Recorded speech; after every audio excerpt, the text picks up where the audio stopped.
DJ. 안녕하세요. 전국의 구독자 여러분, 부동산 DJ 한정훈입니다. 네, 여러분 안녕하세요. 저는 홍선혜입니다. 우리 날씨가 너무 추워졌습니다. 네, 갑자기 추워졌어요. 맞아요. 아, 그냥 봄, 여름, 가을, 겨울 이것처럼 맞아요. 진짜. 봄가을이 이제는 없었죠. 봄, 가을이 너무 봄, 가을 이렇게 너무 짧게 지나가는 것이 좀 아쉽긴 한데 벌써부터 따뜻한 이불 속이 너무나 좋은 계절이 다가오고 있습니다. 그래도 단풍은 길잖아요. 그죠? 그렇죠. 예. 단풍의 절정이라고 합니다. 이번 주, 다음 주, 아무튼 얼마 안 남은 것 같아요. 단풍 좋아하시는 분들 꼭 한번 가까운 데라도 구경 가셨으면 좋겠고요. 단풍 좋아하세요? 저 완전 좋아하죠. 그래요? 안 좋아하세요, 우리는? 전 보는 건 좋은데 가는 건 별로예요. 근데 꼭 멀리 갈 필요 없을 것 같아요. 가까이도 참 예쁜 길, 도로가 많아요. 맞아. 그렇죠? 꼭 한번 그런 여유는 가지셨으면 좋겠습니다. 좋아요. 따뜻한 커피 모닥불이 생각나는 가을 저녁에 부동산 DJ 또 시작해 보겠습니다. 좀 따뜻한 노래 오늘은 소개해 주시면 좋겠는데요? 예. 예전에 70년도의 노래인데요. 네. 그 트윈폴리오라고 그 윤영주, 송창식 대표적인 우리나라의 세시봉 아니에요? 세시봉? 세시봉 가수들 있죠. 예, 통기타 가수의 대표적인 인물들인데 네. 그분들이 불렀던 노래 The More I Love You, The More 더욱더 사랑해. I Love You. 더욱더 사랑해라는 노래를 네. 준비해봤습니다. 이 곡은 원곡은 이게 라틴 노래인데요. 라틴 그룹인 르네 앤 르네의 노래인데 1969년에 발표한 스페인 민요예요. 근데 여기 이제 가사를 따로 붙여서 불렀어요. 이 노래가 본래 그 노래가 본래 원 제목은 로 무초 끼에로 얼마나 사랑하는데 이런 곡인데요. 무초 무초. 사랑인가요? 그래서 잘 몰라요. 근데 이 노래를 윤영주, 송창식 씨, 네. 트윈폴리오가 불러서 히트를 기록했죠. 네.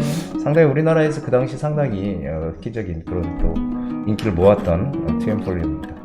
그러니까 이게 원래 우리나라 노래가 아니라 번안곡이죠. 원곡이 있는 거고 이게 번안곡이라고 예. 하잖아요. 그러니까 번안곡이란 게 이렇게 원래 원곡 외국곡이 있는데 우리말로 바꾼 그렇죠. 건가요? 우리말로 바꿔서 그대로 곡이나 뭐 이런 거 그대로 놔두고 네. 그대로. 그래서 1970년대 이런 번안곡들이 많이 유행했어요. 그래서 뭐 케사레세라, 네. 뭐 될 대로 되라, 맞아. 케사레세라를 네. 비롯해서 많은 노래들이 번안곡으로 불려졌었죠.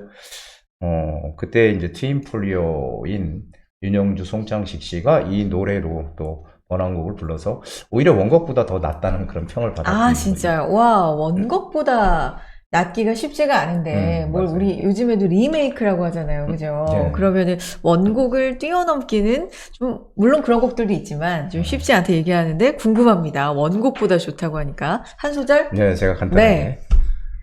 사랑은 한순간의 꿈이라고 남들은 웃으면서 말을 해도 한 마음 모두 바친 그대 가슴이 아프도록 더욱더 사랑해.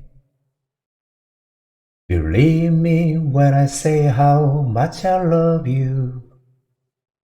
Believe me when I say how much I care. Forgive me, give me peace of mind. All I need is time to prove my love for you. 이렇게 되는 노래입니다. 한번 그 유튜브에 찾아서 들어보시면 상당히 감미로운 그 당시에 어떤 그 정서 이런 걸 좀 느낄 수 있는 곡입니다. 부디 목소리랑 잘 어울리네요. 부드럽고 뭔가 진짜 좀 따뜻한 느낌이 있는 노래였습니다. 계절하고도 참 잘 어울리는 노래였고요. 진짜로 너튜브에서 좀 찾아서 네 들어보셔도 좋을 것 같다는 생각이 들고 따뜻한 커피가 생각나는 계절이라고 말씀드렸는데 이 따뜻한 노래 선물 드렸으니까 커피 선물도 저희가 드려야 되겠죠? 퀴즈 준비했습니다. 불러볼게요. 퀴즈맨. 네, 퀴즈맨입니다. 자, 오늘도 지난주 부디의 한 수에서 준비를 했습니다. 자, 지난주 부디가 금리 이야기와 함께 부동산은 밑으로 떨어지지 않으려는 성질이 있다고 했습니다. 그렇다면 금리와 반대되는 이것은 무엇일까요? 자, 1번 하방 경직성, 2번 상방 경직성, 자, 3번 이번에는 좌우로 좌우 경직성. 자, 부디님 힌트 주세요. 맞아요. 이거 기억납니다. 부디 한수에서 말씀해 주셨잖아요. 요즘 하도 이제 금리 때문에 많이들 걱정도 하시고 이러다 보니까 금리가 도대체 어디까지 올라갈까 많이들 걱정하시는데 당분간은 올라가겠죠. 근데 어느 정도까지 가면 더 이상은 올라가지 않으려는 성질이 금리는 있고, 또 부동산은 반대로 어디까지 가면 내려가지 않으려는 그렇죠. 성질이 있다. 가격이 아래로 떨어지지 그렇죠. 않으려고 하는 그런 특성을 가지고 있다. 네. 그럼 다 드렸네요. 그렇죠. 내려가지 않으려는 성질이니까 이게 하방 경직성일까요? 상방 경직성일까요? 좌우 경직성일까요? 뭘까요, 여러분? 여러분 이 정도 드렸으면 정말 100% 맞히실 것 같은데, 진짜로 부동산이 이제 좀 안 좋다, 좀 많이 얼어붙었기 때문에 걱정하시는 분들 많은데 부디 한수 도움됐다는 분들 많으세요. 네. 근데 항상 부동산은 좀 다른 시각을 가지고 봐야 돼요. 네. 그러니까 너무 똑같은 일반적인 시각을 가지고 보는 게 아니고 남들보다 한 걸음 먼저 가는 그런 시각이 있어야 되는데 네. 그런 시각을 갖추려면 역시 공부도 필요하고요. 또 노력을 많이 해야 되죠. 그리고 맞습니다. 자기만의 어떤 생각을 갖다가 이렇게 딱 만들어 갈 수 있는 그런 노력이 상당히 필요합니다. 그래서 저희 방송을 오랫동안 보신 분들은 아마 제가 얘기했던 네. 그런 얘기들을 쭉 연관을 지어서 생각해 보시면은 제가 했던 얘기들에 대한 그런 것들이 충분히 이해가 되시리라고 생각이 됩니다. 또 하셨던 말씀 중에 위기라는 말이 위험도 있고 기회도 있고. 같이 동시에 있다라는 우리는 말씀. 기왕이면 그러니까요. 긍정적으로 긍정적으로. 항상 어려움 속에서도 우리는 뭔가 긍정적인 요소를 찾아가는 게 그게 현명한 그런 지혜가 아닌가 생각이 돼요. 네. 오늘도 그런 긍정적인 마음으로 계속해서 부디와 함께 해주시고요. 요 문제 답 여러분 보내주세요. 따뜻한 커피 혹은 나는 얼죽하다. 그럼 아이스 보내드리겠습니다. 전화, 문자, 이메일 또 영상 댓글에 네이버 폼 여러분이 편하신 방법으로 정답이라고 생각하는 답을 보내주시기 바랍니다. 커피 쿠폰 보내드리겠습니다. 자, 커피만큼 반가운, 어쩌면 더 반가울 수도 있는 무료 세미나 소식도 알려드릴게요. 날짜는 10월 27일, 11월 3일. 벌써 11월로 넘어가는군요. 그러네요. 네. 10월 27일, 11월 3일입니다. 목요일이고요. 오후 2시부터 시작합니다. 주제는 재개발 발표를 코앞에 둔 빨리 잡아야 할 핵심 투자처입니다. 예약은 필수고요. 소수로 예약 받아서 진행을 하니까 조금 빨리 서둘러서 전화 주셨으면 좋겠어요. 전화 주시고 문자 남겨주시고 이메일, 네이버 폼 편한 방법으로 신청해 주시고요. 장소는 강남구청역 인근에 있습니다. 역세권에 있으니까 찾기 편하실 거예요. 그리고 나는 세미나에 꼭 참석하고 싶은데 안타깝게도 시간이 안 된다. 개별 상담도 또 더 자세하게 받아보실 수 있으니까 꼭 신청해 주시기 바랍니다. 구디가 강의해 주시는 거예요? 네, 그렇습니다. 저와 또 저희 전문가들 같이 이렇게 강의를 합니다. 그래서 이제 올해도 이제 겨우 2달 남짓 좀 더 남았어요. 그렇죠? 그러네요, 벌써. 제가 이제 말씀드렸던 게 부동산 타이밍 싸움이다 이런 얘기를 많이 드렸는데 맞아요. 지금 11월이 되면은 이제 변곡점이 생길 거란 얘기 제 방송 오래 보셨던 분들은 아마 기억하실 겁니다. 과연 이 시점에 우리가 어떻게 움직여야 최대의 효과를 얻을 수 있는 재테크를 할 수 있을지 거기에 대한 궁금증이 있으신 분들은 주저 말고 오십시오. 제가 속 시원하게 모든 것을 다 풀어드리는 시간 준비하겠습니다. 우리가 계속해서 강조하잖아요. 미리미리 좀 준비를 해놔야 된다라는 부분에 이 부분도 정말 중요하게 들어가는 것 같아요. 재개발 쪽에 또 관심 있으신 분들은 그 발표를 앞두고 있는 어디에 들어가야 될 것인가 정말 중요한데 이런 부분 세미나 통해서 함께 보셨으면 좋겠습니다. 많이 신청해 주세요. 자, 부디의 부동산 뉴스 바로 보기로 이어가 보겠습니다. 네이버 폼을 통해서 상담을 남기는 방법을 말씀해 드리도록 하겠습니다. 자, 먼저 부동산 DJ 채널에 들어가신 다음에요. 아무 영상이나 다 여시면 되는데 이렇게 영상을 클릭하신 다음에 밑에 보시면은 더보기란이 있죠? 댓글에 더보기란을 누르신 다음에 여기 아래 보시면 편리한 네이버 폼 글 문의라는 데가 있습니다.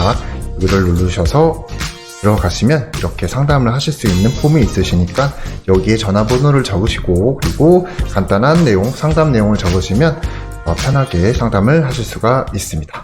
네, 한정훈의 부동산 DJ 이번 시간은 부동산 뉴스 진짜 많이 쏟아지는데 그 이면에 어떤 핵심을 봐야 되는지 뉴스를 바로 보자 하는 취지로 하는 시간이에요. 뉴스 바로 보기 바로 시작해 보겠습니다.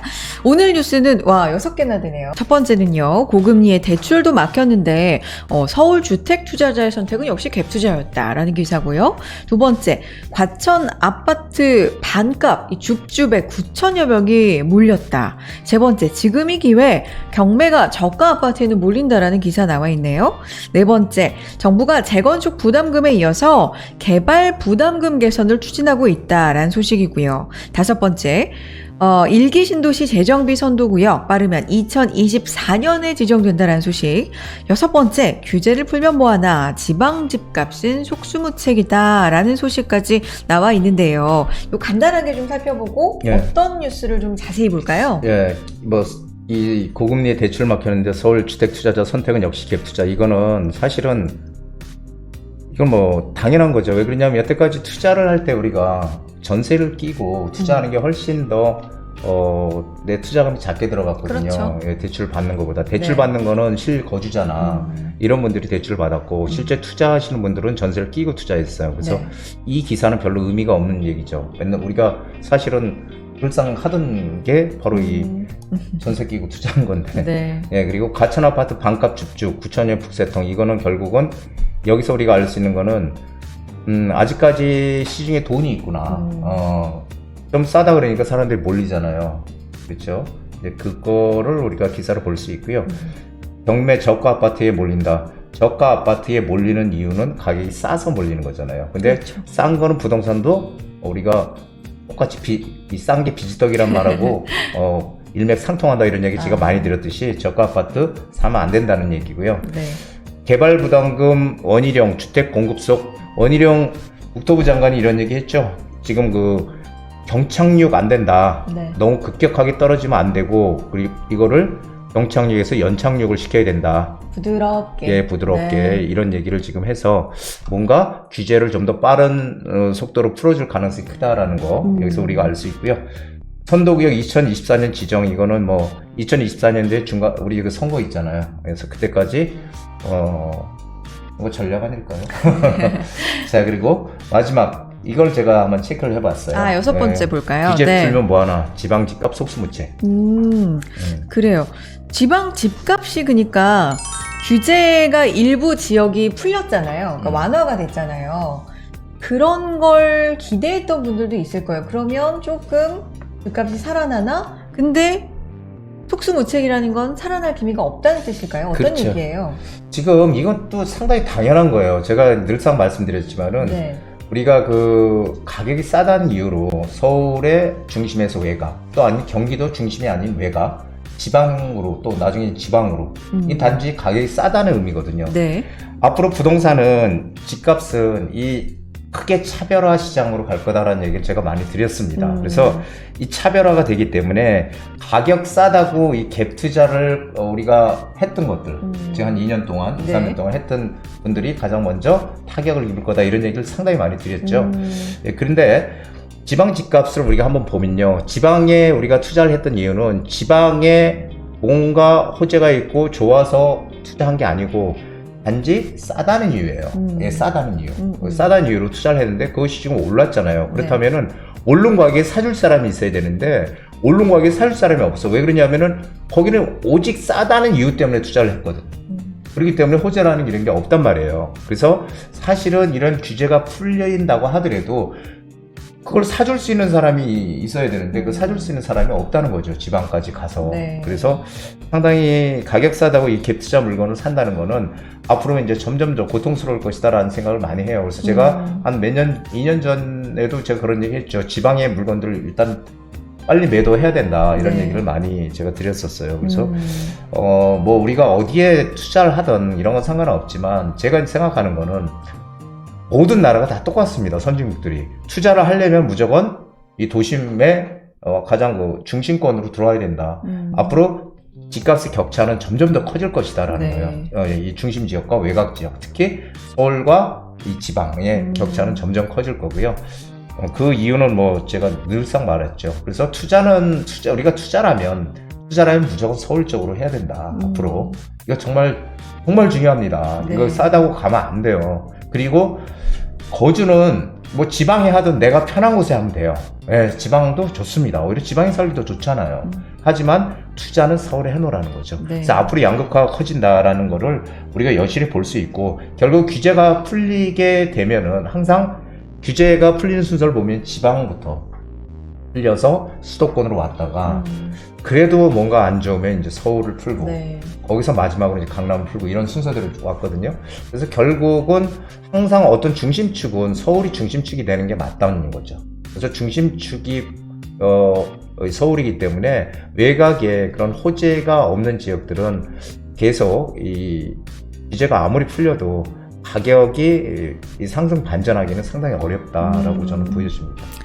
그러니까 지난달에 투기가 열지고 조정 대상 지역이 해제가 된 지역들이 있는데, 그 해제에도 지방 집값을 보면 5개월째 지금 하락세를 보이고 있는데, 이거는 뭐 당연한 결과다 그렇죠. 라는 말씀이시고, 투자는 어쨌든 중심권으로 하는 것이 진리다 네. 라는 말씀을 해주고 계세요. 그리고 이제 한 가지 제가 말씀드리고 싶은 건 네. 항상 그런 거예요. 수요 공급에 장사 없다 이런 얘기 하잖아요. 그렇죠. 예, 근데 과연 우리나라 전 지역에서 향후 몇 년 동안 수요에 비해서 공급이 없는 데가 어딘가.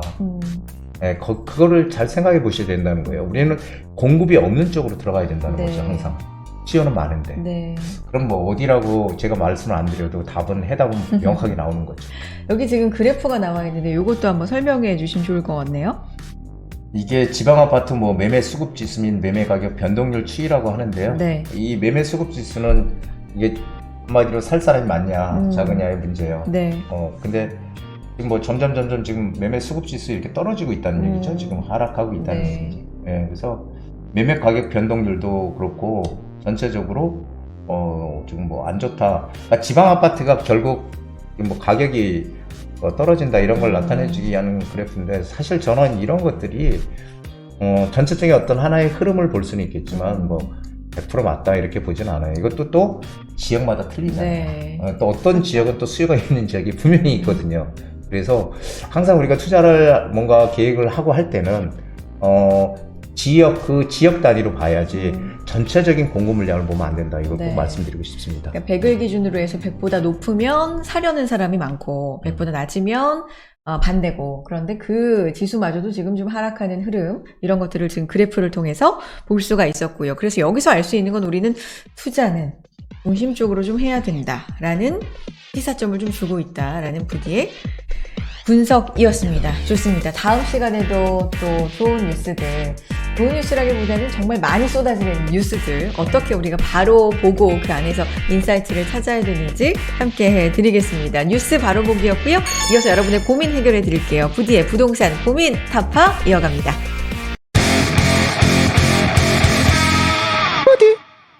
네, 부디의 부동산 고민 타파 시작해 보겠습니다. 여러분의 개별 고민 상담해 드리는 시간이에요. 여러 가지 부동산에 대한 궁금증이나 고민이 있으실 수 있잖아요. 직접 부디랑 대화하면서 상담 도와드리니까 전화, 문자, 이메일, 네이버 폼 통해서 많이 신청해 주시기 바랍니다. 뭐 문자나 이메일 사연도 환영합니다.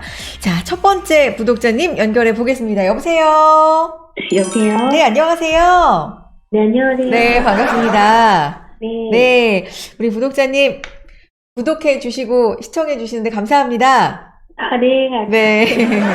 저는, 네. 네네. 어떤 고민이 있으셔서 오늘 또 전화 주셨는지 들어볼까요? 네. 저는 서울 노원구에 있는 월계동에 네. 미용 아파트를 보유하고 있어요. 네.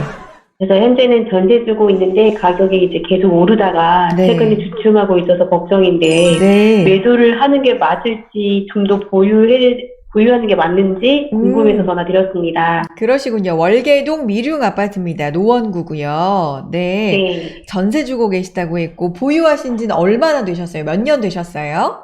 약 2년 전 아. 됐어요. 2년 전에 사셨군요. 그러시군요. 그래서 최근에 좀 가격이 아쉬워서 이걸 가지고 네. 있을까, 매도할까, 뭐 이런 점이 궁금하시고, 평수는 네. 어떻게 돼요? 23평. 아, 그러시군요. 알겠습니다. 네. 그러면 투자 목적이시겠어요? 전세 주고 계신다면? 네네네. 알겠습니다. 가격 때문에 좀 고민이신데요. 전망 한번 볼게요. 통화해 보세요. 예, 네. 예, 안녕하세요. 네, 안녕하세요. 예, 여기 소위 이제 미미삼이라고 해서 미룡, 미성, 그 다음에 삼호 이렇게 예, 미미삼이라고 우리가 소위 불리는데 옆에는 중랑천 있고요. 예, 중랑천 있고 바로 가운데요. 가운데역 네. 역세권에 위치해 있어요. 가운데역에 GTX 들어오잖아요. 예, 네네. GTX C 노선 들어오고 그리고 여기 철도 부지 여기가 지금 역세권 개발 가운데 역세권 개발 지금 추진하는 것이거든요. 네. 예, 역세권 개발 추진하는데 여기를 현대산업개발에서 지금 다 맡아서 지금 하고 있는데 여기 상업 업무 주거시설까지 들어와요. 뭐 도서관도 들어오고 그 다음에 뭐 호텔, 오피스, 판매시설 이런 거 다 같이 들어오는 가운데 역세권 개발 약 4만 5천 평 정도 되는 데에 지금 크게 이렇게 이제 진행을 하는데 여기 현대산업개발에서 현재 그 시멘트 공장이 여기 있는데 지금 철거 중이라고 해요. 철거 중이고 그래서 내년 상반기까지 이제 구점을 해체하고 2023년 하반기 이제 착공을 할 예정이라고 합니다. 그래서 여기가 개발된다는 얘기는 호재는 상당히 있죠. 왜냐하면은 역세권 개발이 있고요. GTX도 C 노선도 들어올 것이고 그리고 가장 중요한 거 미륵 위성 3호 이 세 개 단지가 이게 하나의 단지거든요. 세 아파트가 하나의 단지인데 네. 이 아파트가 지금 재건축을 추진하는 아파트거든요. 예, 그래서 지금 예비 안전진단은 통과를 했고 정밀 안전진단 지금 아마 모금을 하고 있는 걸로 알고 네, 있어요. 맞아요. 예, 그래서 여기 지금 뭐 여기도 뭐 재건축 진행이 되면은 뭐 역세권에다가 일자리도 크게 생기고 그리고 재건축도 진행이 되고 뭐 상당히 앞으로의 어떤 그 상승 폭이 상당히 기대가 되는 것이에요. 지금 뭐 올랐다고 네. 해서 오른 게 네. 지금 한 1억 정도 떨어졌는데요. 떨어졌다고 해가지고 실망할 건 아니고 GTX 시너선도 지금 예정은 2022년도가 2022년도 말 뭐 착공 예정이라고 하는데 조금 뭐 오래 걸릴 수는 있어요. 근데 중요한 거는 여기는 조금 뭐 이렇게 주춤주춤 거리고 지금 노원구 쪽이 전체적으로 이 부동산이 안 좋은데 지금 좋은 데는 하나도 없어요. 다 안 좋아요.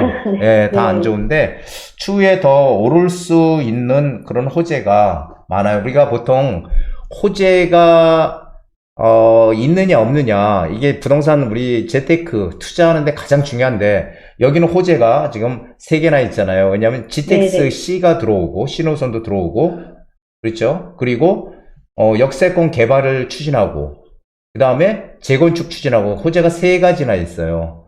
그럼 이게 언제 되느냐의 문제인데 어쨌든 여기는 계속 보유를 해야 되는 곳이지 지금 일시적으로 가격이 떨어졌다고 매도를 뭐 생각하거나 이게 고민하고 있는 그럴 시점은 아니다 이렇게 정리를 해드리고 싶어요. 네. 더 궁금하신 거 없으세요? 그러면 대표님, 제가 대략 언제쯤 가격이 다시 여기가 올라갈 수 있을까요? 지금 항상 재건축, 이 아파트의 가장 큰 건 재건축인데요. 이게 재건축을 하기에는 그 안전진단의 기준이 지금 강화가 돼 있어서 그 기준을 지금 낮추려고 하거든요. 그러면은 아마 제가 생각하는 안전진단을 낮춰주는 거는 올해 안에, 연말 안에, 12월 달 안에 아마, 시행이 되지 않을까. 안전진단 기준 완화가. 그렇게 되면은 여기도 본격적으로 재건축을 추진할 수 있을 것 같아요. 그러면은 내년 23년도가 되면은 2023년도 한 중반 넘어가면서부터는 여기 호재들이 하나씩 나올 것 같아요. 그리고 또 하반기에 또 여기 역세권 개발 착공 들어가면은 또 가격이 또 상승할 수 있는 요소가 분명히 크다라는 거죠. 그래서 아마 멀지 않았다라고 생각이 돼요. 그래서 조금 내년 초에는 긍정적인 신호가 나올 거니까요. 예, 그때 좀 네. 상황을 보시면은 아마 조금 훨씬 더 지금보다 더 나은 그런 가치가 눈에 보이게 될 겁니다.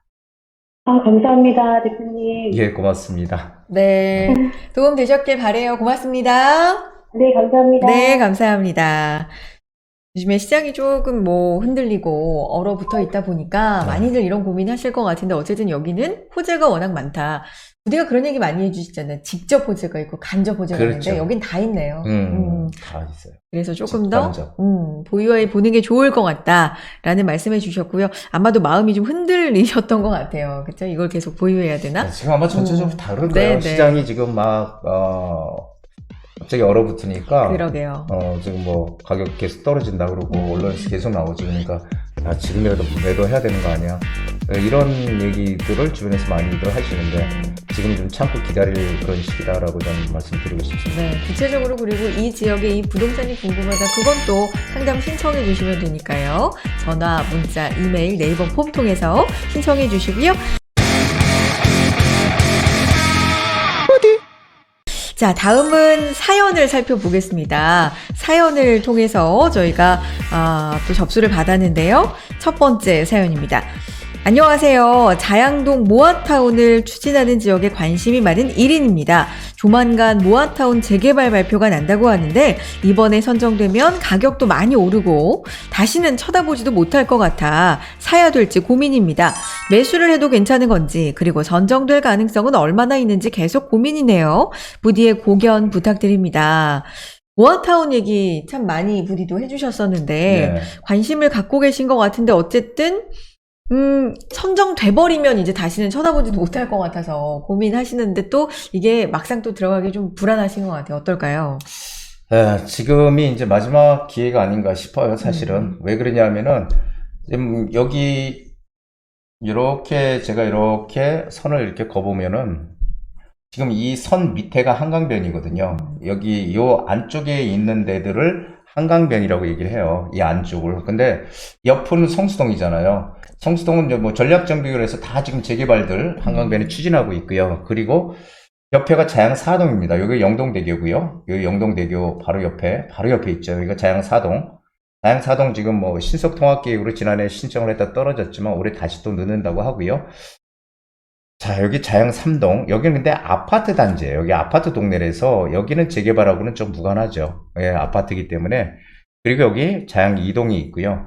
근데 지금 가장 화두는 뭐냐면은 지금 요쪽 라인이 지금 모아타운을 추진해요. 자양동 이 한강변 위쪽. 여기 모아타운을 추진하는데 모아타운 여기가 7개 구역으로 지금 합쳐서 모아주택이 합쳐서 모아타운으로 진행을 하는데 이번에 신청을 했습니다. 예, 이번에 신청을 했어요.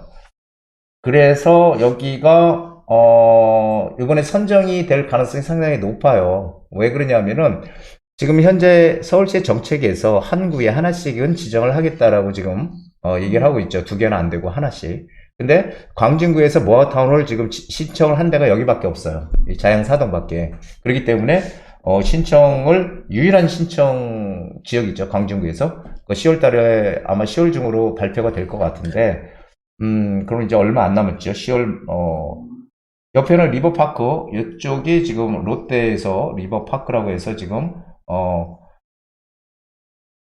재건축, 이게 단독주택 재건축인데요. 지금 재개발을 진행하고 있어서 지금 거의 다 올라가서 내년 입주 지금 예정인 곳이고, 여기 다 개발이 되는데요. 중요한 거는 이쪽이 아직까지 지금 뭔가 이렇게 뭐 확정이 되거나 지정이 되거나 한 건 아니지만 지금 구청에서 이쪽에 신축을 허가를 내주질 않아요. 신축 허가를 안 내주고 있어요. 왜냐하면 안 내주고 있다는 의미는 개발이 뭔가 진행이 될 가능성이 크다라는 거죠. 그렇지 않으면 안 내줄 이유가 없잖아요.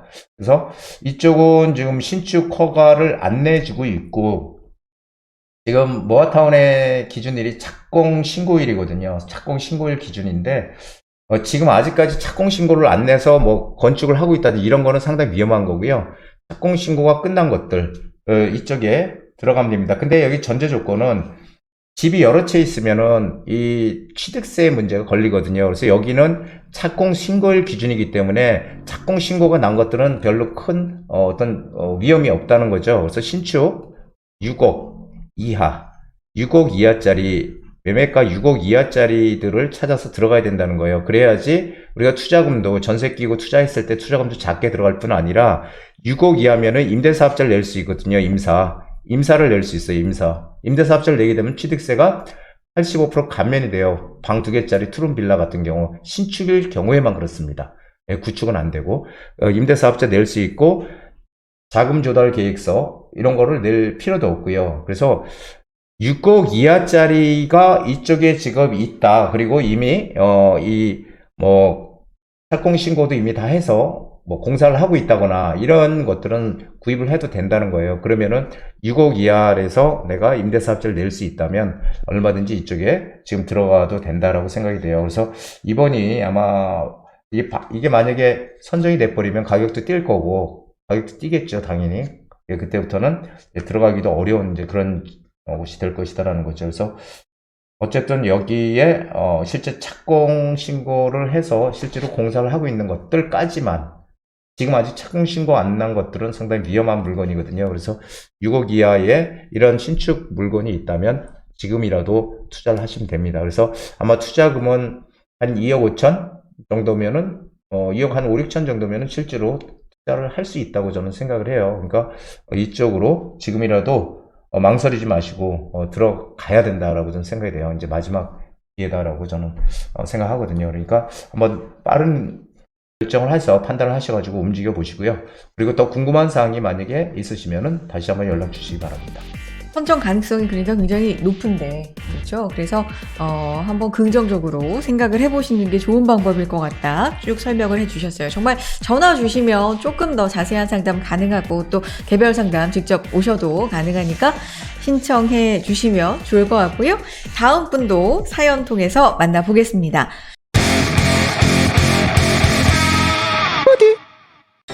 안녕하세요. 저는 평택 삼성에 근무하고 있는 직장인입니다. 고민이 있어서 사연 남기는데요. 평택이 회사다 보니 서울에서 출퇴근 시간이 많이 걸려서 고민이 많습니다. 자차 이용도 하고 지하철이나 광역버스로도 하다가 지쳐서 이제는 집을 장만하는 게 나은 것 같아서요. 평택 지제역이나 서정리역을 중심으로 매수 고민 중인데 이 지역 전망은 어떨지, 매수해도 되는 건지 알려주시면 결정 내리는데 큰 도움이 될 듯합니다. 매매가는 6억 정도 생각하고 있고요. 이 시기에 사는 게 맞는 건지 아니면 더 버티는 게 나은 건지 정말 고민됩니다. 정말이라고 표현해 주셨는데 이 알거든요. 출퇴근이 멀면 진짜 힘들어요, 부디. 그죠? 맞아요. 그래서 이 힘듦에서 좀 벗어나기도 하고 내 집 마련을 요 근처에 좀 해볼까? 라는 생각이세요. 지제역이나 서정리역 중심으로 6억 원 정도 어떨까요? 네. 저는 이 평택 쪽이 지금 상당히 많이 그 각광을 예전부터 받았었죠. 그래서 마침 이 삼성 쪽에 이제 근무를 하고 계신다고 지금 그래요. 삼성 쪽에 근무를 하고 계시는데, 저는 여기가 집을 장만하는 목적에 따라서 이쪽에 들어갈지 말지를 판단해야 된다고 생각이 됩니다. 삼성 쪽이면은 이 지제역 쪽으로 일단 가깝잖아요, 지제역이. 지제역 쪽으로 들어가시는 서정리역보다는 지제역 쪽으로 들어가시는 게 훨씬 낫지 않을까 생각이 돼요. 가깝고. 그리고 지금 사실 이쪽으로 가면 이제 고덕 신도시잖아요. 예, 그러면은 여기는 지금 아파트들이고 어느 정도 지금 막 들어오고 다 완성이 된 건 아니지만 일단은 지금 지제역이 일단은 KTX도 들어오고요. SRT도 지금 들어왔잖아요. SRT, KTX도 들어올 거고. 그래서 오히려 접근성 면에서 이 서울 접근성이나 이 접근성 면에서는 지제역이 훨씬 더 가치가 있고요. 그리고 이쪽 라인으로 일자리들이 계속 지금 만들어지고 있다는 거죠. 평택에 일자리들 만들어지고 있고, 그리고 이 지제역 근처에 역세권에 있는 이런 아파트들이 지금은 가격들이 아직까지는 좀 20평대 같은 경우는 쌉니다. 아직까지는 싸고 그래요. 그래서 저는 실거주를 만약에 한다면 오히려 서정리 역적보다는 이 지제역 쪽에 가까운 역세권에 있는 이런 아파트들 쪽으로 방향을 잡아보시는 게 맞아요. 거주 쪽이라면. 근데 만약에 실거주가 아니고 투자의 목적으로 이쪽에 한번 지금 사볼까? 라고 생각을 한다면 그것은 전 좀 말리고 싶습니다. 투자 관점으로 만약에 생각을 한다면 매매가 6억 정도라면은 지금 하두는 투자는 우리가 이익을 내기 위한 목적이잖아요. 거주는 내가 편하게 거주를 하기 위한 목적이고 그렇죠. 근데 투자의 목적이라면 당연히 서울의 재개발 시장을 노려야 된다는 거예요. 그러면은 그런 데들의 6억 이하짜리도 분명히 존재하고요. 그리고 투자금 한 2, 3억에 얼마든지 내가 재개발 시장 쪽으로 들어가서 아파트가 될 수 있는 나중에 입지 좋은 곳에 얼마든지 투자를 할 수 있다는 거죠. 그래서 투자의 목적이라면 무조건 서울의 재개발도 제가 늘 말씀드렸지만 모아타운, 신속통합기획, 그 다음에 역세권 개발 이런 류의 어떤 종류라도 상관은 없지만 이런 류의 중심적에 빨리 진행될 수 있는 쪽에 충분히 들어갈 수 있다. 그러니까 투자의 목적이라면 무조건 서울의 재개발 쪽으로 방향을 바꿔보시고 거주의 목적이라면 지제역 쪽에 있는 그런 아파트들을 눈여겨 지금 보시면은 가격들도 좀 떨어져 있고 충분히 살 수 있다. 이렇게 두 가지로 좀 정리를 해드리고 싶습니다. 조금 더 거주의 비중이 있으시다면 서정역보단 지제역 쪽을 그렇죠. 네, 조금 더 유망하다 보셨고, 근데 나는 투자 목적도 무시할 수 없다. 이 부분도 좀 크다 하시면 요거는 다른 방향으로 서울 재개발 쪽으로 보시는 게 좋을 것 같다라는 결론이었고요. 이 부분 역시 직접 통화하시거나 아니면 찾아오시면 더 자세한 상담 가능하니까 전화, 문자, 이메일, 네이버 폼 통해서 신청해 주시기 바랍니다. 자, 이렇게 오늘도 다양한 분들의 다양한 부동산 고민 해결해 드렸어요. 부동산 고민 타파였고요. 계속해서 많이 신청해 주시기 바랍니다. 부디의 한 수로 이어가 보겠습니다.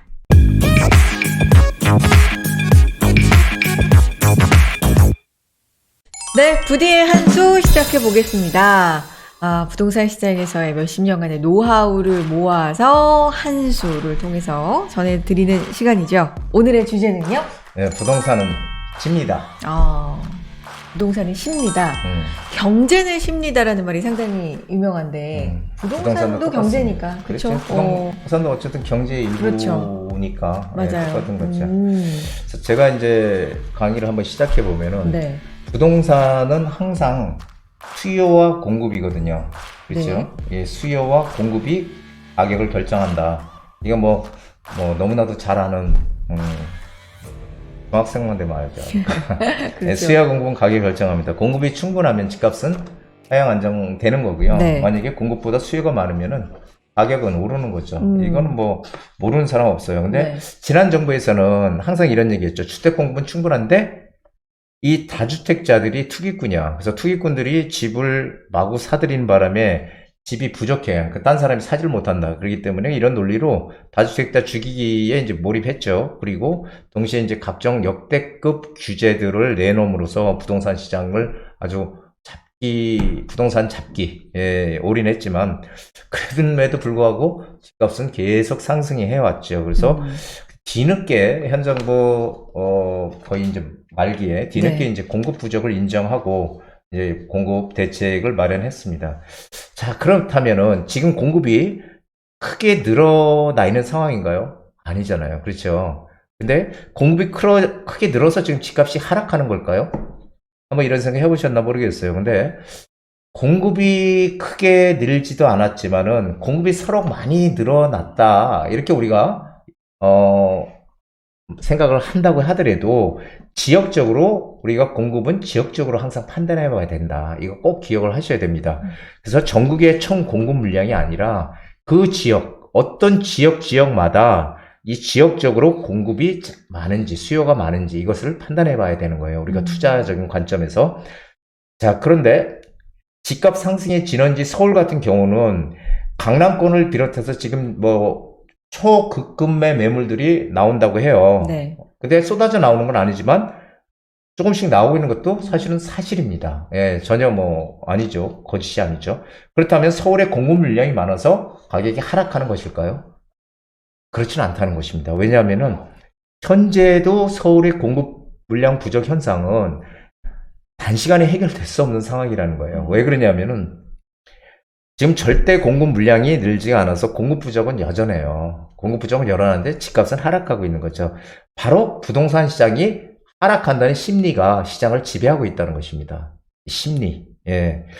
필자가 2013년 시장이 바닥이니까 집을 사야 된다 이런 얘기를 많이 했어요. 제가 많이 드렸는데 이때도 하락 심리가 시장을 지배하고 있어서 좀처럼 사람들은 집을 사려고 하지는 않았었어요. 13년에. 예, 2013년도에. 네. 하지만 일부의 지방에 계시는 분들은 제 방송을 오랫동안 봤던 분들은 와서 일부 지방 투자자들만 투자를 해서 이익을 극대화시켰죠.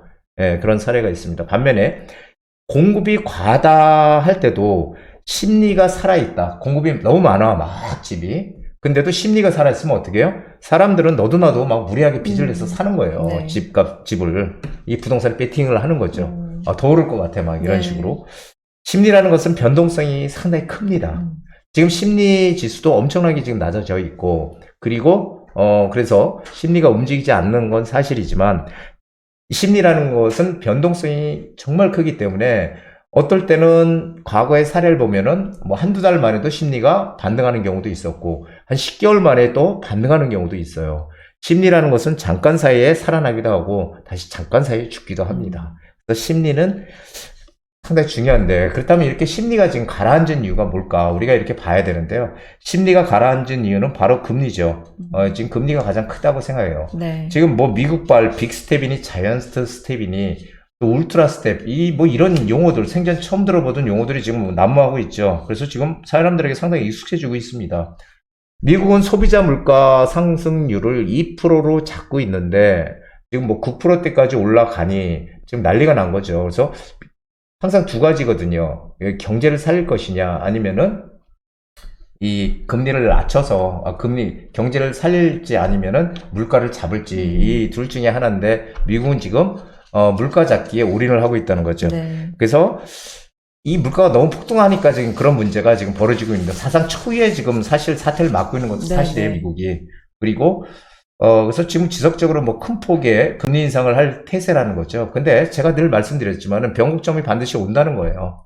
근데 그 변곡점이 언제 올까가 궁금한데 그것이 바로 11월 달이면은 저는 이제 변곡점이 11월이 지나면 올 거다라고 보고 있어요. 우리 미국 시간으로 아마 미국 시간으로 11월 8일. 8일, 7일 아니에요? 네네. 우리나라 8일인가 그런가요? 7일인가? 예. 7일로 알고 있는데 네. 뭐 8일이나 7일이나 그때 이제 중간 선거가 있기 때문에 네. 그때가 이제 저 금리 인상의 변곡점이 될 거로 저는 이제 보고 있습니다. 그래서 네. 이 상방 경직성, 금리가 상방 경직성이 있다고 했잖아요. 위로 올라가지 않으려고 하는 성격이 있다. 그래서 금리는 0.25% 이상 올리기가 상당히 어려워요. 왜냐면은 막 0.5%, 0.75 이렇게 올리게 되면은 경제에 어마어마한 타격을 주기 때문에 올리지를 못합니다. 근데 그럼에도 불구하고 미국은 지금 어쨌든 물가를 잡는 데 올인하고 있기 때문에 0.75%까지 막 올리고 있지만 중간 선거가 끝나면은 이제 선거가 끝났잖아요. 그러면은 경제 살리기에 다시 돌입할 거다. 미국도 내년부터는 다시 경제 살리기에 올인할 거다. 미국과 우리는 같이 연동돼 있어요. 네. 그러니까 전 세계가 다 연동돼 있잖아요. 그래서 우리도 같은 행보를 보일 것은 뭐 당연합니다. 그래서 대부분의 전문가들이 어떤 얘기를 하냐면은 금리가 만약에 내년 초 이렇게 안정이 된다. 그러면은 저는 이제 외부 변수가 사라졌다고 보는데 그렇게 되면은 집값도 그렇다고 해서 집값이 상승하는 게 아니고 네. 하락보다는 횡보로 갈 것이다. 횡보로 갈 것이다. 이렇게 예측하는 게 대부분의 예상 시나리오라고 보여져요. 하지만 저는 이렇게 봅니다. 여기서부터 이제 제 생각이 들어가는 건데, 네네. 예, 저는 집값 외에, 집값은 금리 외에 다양한 변수들을 가지고 있어요. 그러니까 이게 뭐 변수가 뭐 금리 때문에 뭐 집값이 떨어진다? 그것은 절대 아닙니다. 왜냐하면 2000은 우리가 8년도에 돼요. 금리가 기준금리만 5.25%까지 오른 적도 있어요. 5% 기준금리가. 그런데도 얼싸 좋다고 부동산 막 샀잖아요. 그래서 금리가 뭐 전체적으로 금리 때문에 뭐 그렇다? 그렇게 생각은 절대 안 하고 있고요. 변수가 많습니다. 그래서 국내 시장은 지금 현재 왜곡되어 있던 지금까지 너무 규제 일변도로 해서 눌려져 있고 왜곡되어 있던 부동산 시장이 정상화로 지금 가는 그런 길목에 있다. 저는 그렇게 보여지죠. 그래서 뭐 취득세라든지 각종 규제들이 풀리는 속도가 빨라질 거고요. 그리고 대출도 일정 부분 완화될 것으로 보여집니다. 그래서 부동산 정상화의 길을 걸어갈 것은 뭐 확실하고요. 그렇게 되면 심리도 다시 살아날 거다. 네.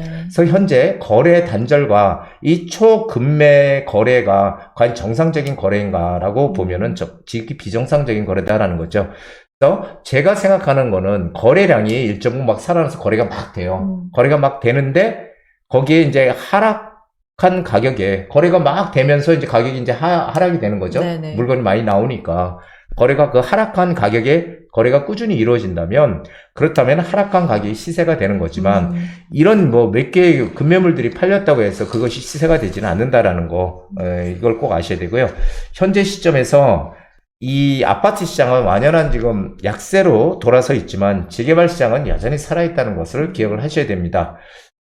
여기저기서 막 동의서 걷고 있다는 소리가 막 들리고 일부 선제적으로 투자하는 분들은 그것으로 지금 발길을 돌리고 있다는 거예요. 네. 그래서 여기저기서 이 시장의 변곡점이 다가오고 있다는 그런, 저는 그런 신호가 지금 오고 있다 이렇게 보고 있는데 부동산 하락과 폭락을 지금 계속 신나게 얘기하고 있는 분들이 유튜브에도 많습니다. 그런 분들이 내년이 돼서 시장이 변하면 과연 또 그때는 어떤 얘기를 할지 상당히 궁금합니다. 자, 끝으로 소득 수준이 높아지잖아요. 우리 소득이 지금 뭐 4만 불인가요? 4만 불이 넘었나요? 소득 수준이 높아지면 질수록 우리는 어떻게 해야 돼요? 더 좋은 집에 살고 싶은 것은 인간의 본성이에요. 네. 가장 기초적인 욕구죠. 그래서 뉴욕이나 파리, 런던, 홍콩 등의 집값은 상당히 비쌉니다. 상당히 비싸고 높기로 유명하지만 우리 서울의 대도시도 그런 나라들에서 전혀 뭐 이렇게 꿀릴 게 없다는 거죠. 네. 그래서 저는 향후 부동산 시장은 강한 차별화 시장이 될 것이다라는 얘기를 늘상 드려왔지만 여지껏도 그래왔고 앞으로도 마찬가지입니다. 좋은 입지, 그래서 사람들이 살고 싶은 곳, 이런 것들은 부동산은 중장기적으로 계속 오를 수밖에 없는 그런 상황이고요. 그리고 또 그렇지 않은 지역들은 또 가격이 오르지 않는 이 양극화가 점점 더 어마어마하게 커질 것이다, 이렇게 생각이 됩니다. 그래서 제가는 우후죽순 지금 쏟아지는 재개발 소식들, 여기도 된다 저기도 된다 이렇게 돼 있지만 그래서 기회는 우리한테 분명히 존재합니다. 기회는 분명히 존재하고, 하지만 그 우후죽순 쏟아지는 그 재개발의 소식들, 그런 가운데서 과연 내 재산을 불려 나갈 수 있는 그런 곳이 어딘가, 그런 곳을 찾는 게 우리의 가장 큰 지금 중요한 목표가 돼야 된다라고 저는 생각이 돼요. 그래서 항상 제가 긍정적인 마인드를 가져야 된다는 얘기를 많이 드렸는데 네. 지금에야말로 우리 긍정적인 마인드를 가져야 됩니다. 갖고 뭔가 남들보다 먼저 선제적으로 그 많은 재개발 시장 중에 어디에 들어갈 것인가를 우리가 확실하게 선택할 수 있는 그런 지혜가 필요한데, 그런 지혜, 여태까지 제 방송이나 강의를 들으셨던 분들은 아마 분명히 지혜가 생겼으리라고 생각이 되고요. 그런 데 대해서 먼저 선점 투자하는 그런 전략이 필요한, 지금 정말 필요한 시점이다, 이렇게 말씀드리고 싶습니다. 그래서 항상 더 궁금한 것들, 정말 들었는데 그렇다면은 어느 방향으로 가야 될지, 이런 것들에 대해서 궁금한 분들은 다시 한번 개인적으로 연락을 주시면은 제가 도움을 드리도록 하겠습니다. 네. 오늘은 부동산은 심리다라는 주제로 한 수를 또 보여주셨는데, 심리가 지금 많이 좀 얼어붙어 있고 안 좋은 건 맞지만 이 원인 자체가 가장 크게는 금리에 있는데, 이 변곡점은 분명히 조만간 온다라는 말씀이시고, 아파트 시장은 확실히 좀 침체되어 있어요. 그런데 재개발 시장은 살아있다. 그렇죠. 지금 양극화되는 네. 것 같아요. 근데 이제 그 재건축 시장도 다시 살아나겠지만 네. 결국 재건축은 일단 돈이 많이 들어가죠. 투자금이. 그래서 좀 더 우리가 항상 최유 이용의 원칙, 작은 돈을 들여서 네. 최대의 이익을 내기 위해서는 재개발 시장이 지금의 해답이다, 이렇게 저는 보고 있습니다. 재개발도 굉장히 많이 부디 항상 강조해 주시는 것처럼 서울 전체가 다 개발이 될 거다. 개발을 막 굉장히 곳곳에서 할 거다라고 말씀해 주셨지만 그게 어디에 투자를 하느냐가 굉장히 중요하다고 그게 정말 말씀해 중요한 주셨잖아요. 시점이죠. 그러니까요. 네. 기회는 있지만 어디가 과연 정말 알짜 기회인지는 지혜를 좀 발휘를 해야 될 시점이다 강조해 주셨으니까 관심 있으신 분들은 스스로도 공부 많이 해보셔야 되겠지만 상담 받아보시는 것도 도움 될 것 같습니다. 전화 주시고 문자 남겨주시고요. 네이버 폼 통해서도 연락 주시고 이메일 편하신 분들은 이메일 통해서도 상담 신청해 주시기 바랍니다. 자, 그리고 세미나도 준비되어 있는데 네. 이 부분 안내해 주세요. 10월 27일, 이제 11월이에요. 11월 3일이네요. 아, 그러네요. 자, 세미나도 듣는 게 중요한 게 아니고요. 네. 항상 올바른 길로 우리가 찾아가야 되는데 네. 지금 다양한 얘기들이 많이 쏟아지고 있는 그런 지금 시점이잖아요. 과연 여러분들은 긍정적으로 쓸지 아니면 하락적으로 가는지, 물론 저한테 오시는 분들은 긍정적인 마인드를 가지고 오시려고 생각이 돼요. 그런 분들에게 제가 정말 기회가 될 수 있는 그런 투자처, 그런 지역 선점해서 알려드리는 소중한 시간들 준비하겠습니다. 네, 긍정적인 마음으로 세미나 참석해 주셨으면 좋겠고, 주제가 재개발 발표를 코앞에 둔 빨리 잡아야 할 핵심 투자처입니다. 부디 비롯해서 연구소의 여러 직원분들 함께 해 주실 거고요. 10월 27일, 11월 3일 목요일, 시간은 오후 2시부터입니다. 강남구청역 바로 역세권 인근에 있는 미래가치 투자연구소에서 진행이 되겠습니다. 일부 참여 인원을 미리 예약을 받고 진행을 하니까 미리미리 예약을 해주시면 좋을 것 같아요. 전화, 문자, 네이버 폰, 이메일 통해서 편하신 방법으로 신청해 주세요. 그리고 이 날짜가 안타깝게 좀 시간이 안 된다 하시는 분들은 또 개별 상담 가능하니까 역시 같은 방법으로 상담도 신청해 주시기 바랍니다. 지금까지 부디의 한수였습니다.